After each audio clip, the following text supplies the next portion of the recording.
जय श्री राम। मंगल भवन अमंगल हारी, द्रवौ सुदशरथ अजर बिहारी। जय सिया राम, जय जय सिया राम। दीन दयाल बिरदु संभारी, हरौ नाथ मम संकट भारी। जय सिया राम, जय जय सिया राम। जय सिया राम, जय जय हनुमान। अयोध्या के राज सिंहासन पर श्री राम जब सीता जी के साथ बैठे तो देवताओं ने पुष्प वृष्टि की। ऋषि मुनियों ने वैदिक मंत्रोच्चार से पूरे दरबार को गुंजित कर दिया। भाटों ने सूर्य वंश के गुणों का गान किया। उपस्थित राजपुरुषों ने श्री राम का जयघोष किया तथा यथा योग्य भेंट श्री राम के चरणों में समर्पित की। ऐसे में लंकापति विभीषण ने वह सूर्य दिव्य माला माँ जानकी के गले में डाल दी, जिसे समुद्र ने रावण को उपहार रूप में दिया था। इस माला के मनके सदैव सूर्य के तेज के समान चमकते रहते थे। उस माला की चमक से दरबार प्रकाशित हो उठा। कुछ समय के लिए उपस्थित सभासदों की आंखें चौंधिया गईं। विभीषण के इस उपहार को पाकर माँ जानकी अत्यंत प्रसन्न हुई। उन्होंने मुस्कुराकर अयोध्यापति श्री राम की ओर देखा। श्री राम ने सीता के नयनों की भाषा को समझा और आंखों ही आंखों में पूछे गए प्रश्न का जवाब भी दे दिया। माँ जानकी उस उपहार को किसी अधिकारी को देना चाहती थी। यह भी श्री राम की लीला थी। माँ जानकी ने पवन पुत्र की ओर देखा। हनुमान ने माँ के पास आकर विनम्रता पूर्वक अपनी गर्दन झुका दी और आदेश की प्रतीक्षा करने लगे। माँ ने वह दिव्य हार हनुमान जी के गले में डाल दिया। भेंट पा हनुमान जी अत्यंत प्रसन्न हुए। वे उस माला के गुणों की परख करते हुए उसके एक एक दाने को गौर से देखने लगे। उनमें चमक के अलावा ऐसा कुछ नहीं था जिसे अलौकिक या दिव्य कहा जा सके। हनुमान जी ने सोचा, शायद इनके मनकों में कुछ अमूल्य है। उन्होंने एक एक मनके को तोड़ना शुरू कर दिया, लेकिन वहाँ ऐसा कुछ न था जो हनुमान जी को आकर्षित कर सके। माला की ऐसी दुर्गति देखकर बैठे हुए सभासद सोच रहे थे कि भेंट उसे ही देनी चाहिए जो उसकी कीमत जान सके। वानर को क्या पता कि रत्नों का मूल्य क्या होता है। दरबार में कुछ हो रहा था, उसे देखकर सीताराम मुस्कुरा रहे थे। एक ने व्यंग भरे वचनों में हनुमान जी से प्रश्न किया, हनुमान, इस अमूल्य माला के मनकों को तोड़कर क्या ढूंढ रहे हो? इसमें मैं उसे ढूंढ रहा हूँ जिसके कारण कोई भी वस्तु मूल्यवान बनती है। हनुमान जी ने उत्तर दिया, ऐसी कौन सी चीज है? सभासदों में से एक का अगला सवाल था, जानकी सहित श्री राम। हनुमान जी ने सीधा उत्तर दिया, तो क्या आपके शरीर में भी श्री राम हैं? किसी ने सीधा और सपाट प्रश्न किया। बिल्कुल है। हनुमान के शरीर के रोम रोम में जानकी सहित श्री राम है। हनुमान ने उत्तर दिया। महावीर, क्या इस सत्य को तुम सभा में सिद्ध कर सकते हो? किसी ने अगला सवाल किया। क्यों नहीं? यह कहते हुए हनुमान जी ने अपने हाथ के तेज नखों से अपना सीना चीर दिया। हनुमान जी का स्वर्ण शरीर रक्त धारा से भीग गया। सभी सभासद स्तंभित हो गए। किसी को आशा नहीं थी कि हनुमान जी ऐसा कर देंगे।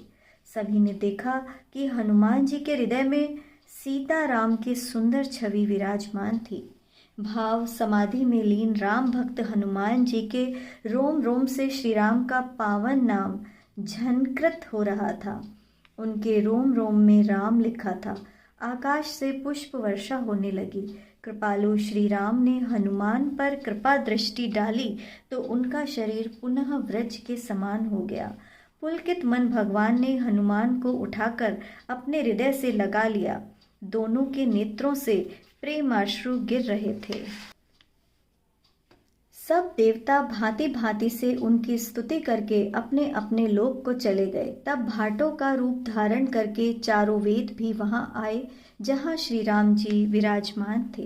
कृपा निधान सर्वज्ञ प्रभु ने उन्हें पहचान कर उनका अनेक प्रकार आदर किया, इसका भेद कोई भी नहीं जान सका।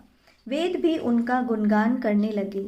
हे सगुण और निर्गुण रूप, हे अनुपम रूप लावण्य युक्त, हे राजाओं के शिरोमणि, आपकी जय हो। आपने रावण आदि प्रचंड प्रबल और दुष्ट राक्षसों को अपनी भुजाओं के बल से मार गिराया। आपने मनुष्य अवतार लेकर संसार के भार को नष्ट करके दारुण दुख को भस्म कर दिया।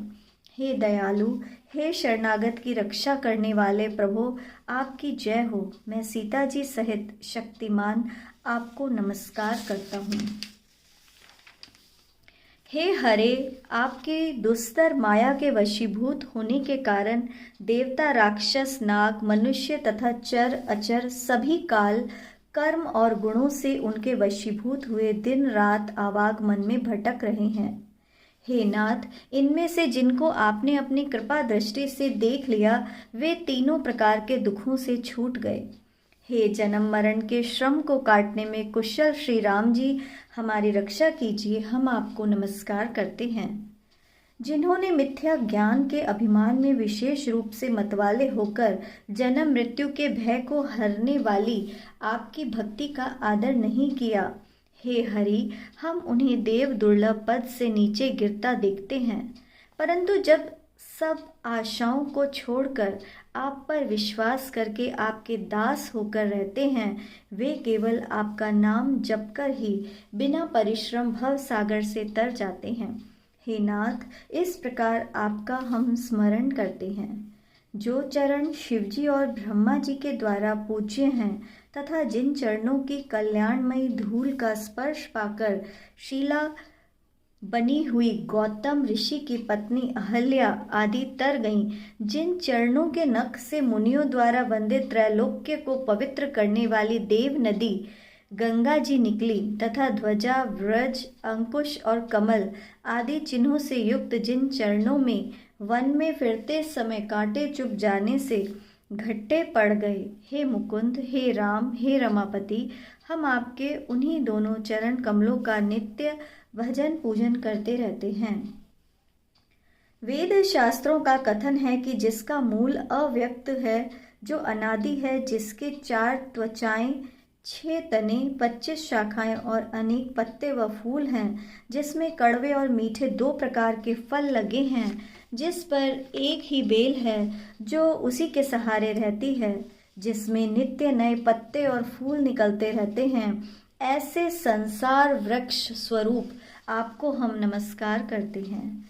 ब्रह्म अजन्मा है, अद्वैत है, जिसे केवल अनुभव से ही जाना जाता है। जो मन से परे है, जो उस ब्रह्म का ध्यान करते हैं, वे ऐसा कहा करें और जाना करें। किंतु हे नाथ, हम तो नित्य आपका ही सगुण यश गाते हैं। हे प्रभु, हे सद्गुणों की खान, हे देव, हम यही वर मांगते हैं कि मन, वचन और कर्म से विकारों को त्याग कर केवल आपके चरणों में ही प्रेम करें। वेदों ने सबके देखते हुए यह श्रेष्ठ विनती की। फिर वे अंतर्ध्यान हो गए और ब्रह्मलोक को चले गए। हे गरुड़ जी, सुनिए, काकभूषुंडी जी कहते हैं, तब शिवजी वहां आए जहां श्री रघुवीर जी विराजमान थे और गदगद वाणी से उनकी स्तुति करने लगे। उनका संपूर्ण शरीर पुलकित हो गया। हे राम, हे रामारमण, हे जन्म मरण के संताप का नाश करने वाले, आपकी जय हो। आवागमन के भय से व्याकुल इस सेवक की रक्षा कीजिए। हे अवधपति, हे देवताओं के स्वामी, हे रमापति, हे विभो, मैं शरणागत होकर आपसे यही मांगता हूँ कि मेरी रक्षा कीजिए। हे 10 सिर और 20 भुजाओं वाले रावण का विनाश करके पृथ्वी के सब कष्टों को दूर करने वाले श्री राम जी, राक्षस समूह रूपी पतंगे आपके बाण रूपी अग्नि के प्रचंड तेज से भस्म हो गए। आप पृथ्वी मंडल के अति सुंदर आभूषण हैं। आप श्रेष्ठ बाण, धनुष और तरकस धारण किए हुए हैं। महान मद, मोह और ममता रूपी रात्रि के अंधकार का नाश करने के लिए आप सूर्य के तेजोमय किरण समूह हैं। कामदेव रूपी भील ने मनुष्य रूपी हिरणों के हृदय में कुभोग रूपी बाण मारकर उन्हें गिरा दिया है। हे नाथ, हे पाप ताप का हरण करने वाले प्रभु, उसे मारकर विषय रूपी वन में भूले पड़े हुए इन अनाथ जीवों की रक्षा कीजिए। ये अनेक रोगों और दुखों के मारे हुए हैं। यह सब आपके चरणों के निरादर के फल हैं। जो व्यक्ति आपके चरण कमलों में प्रेम नहीं करते वे अथाह भवसागर में पड़े हैं। जिन्हें आपके चरण कमलों में प्रीति नहीं है वे नित्य ही अत्यंत दीन, मलिन और दुखी रहते हैं। और जिन्हें आपकी लीला कथा का सहारा है उन्हें संत और भगवान सदा प्रिय लगते हैं। उनमें न आसक्ति है, न लोभ है, न मान है, न मद है। उनके लिए संपत्ति और विपत्ति समान है। इसलिए मुनिजन योग का भरोसा सदा के लिए त्याग देते हैं और प्रसन्नता के साथ आपके सेवक बन जाते हैं। वे संत जन प्रेम सहित एवं नियम पूर्वक निरंतर शुद्ध हृदय से आपके चरण कमलों की सेवा करते तथा निरादर व आदर को समान मानकर सुखी होकर पृथ्वी पर विचरण करते हैं। हे मुनियों के मन रूपी कमल के भ्रमर, हे महान रणधीर एवं अजय श्री राम, मैं आपका भजन करता हूँ। हे हरि, आपका नाम जपता हूँ और आपको नमस्कार करता हूँ। आप जन्म मरण रूपी रोग की महान औषधि और अभिमान के शत्रु हैं। आप गुणशील और कृपा के परम स्थान हैं। आप लक्ष्मीपति हैं, मैं आपको निरंतर प्रणाम करता हूँ। हे रघुनंदन, द्वंद्व समूहों का नाश कीजिए। हे पृथ्वी का पालन करने वाले प्रभु, इस दीन पर भी दृष्टि डालिए। मैं आपसे बार बार यही वरदान मांगता हूँ कि मुझे आपके चरण कमलों की भक्ति तथा आपके भक्तों का सत्संग सदा प्राप्त हो। हे लक्ष्मीपते, प्रसन्न होकर मुझे यही वरदान दीजिए। श्री रामचंद्र जी के गुणों का वर्णन करके महादेव जी प्रसन्न होकर कैलाश को चले गए। तब प्रभु ने वानरों को सब प्रकार से सुखदायी निवास स्थान दिलवाए। मंगल भवने अमंगल हारी, द्रवहु सुदशरथ अजिर बिहारी।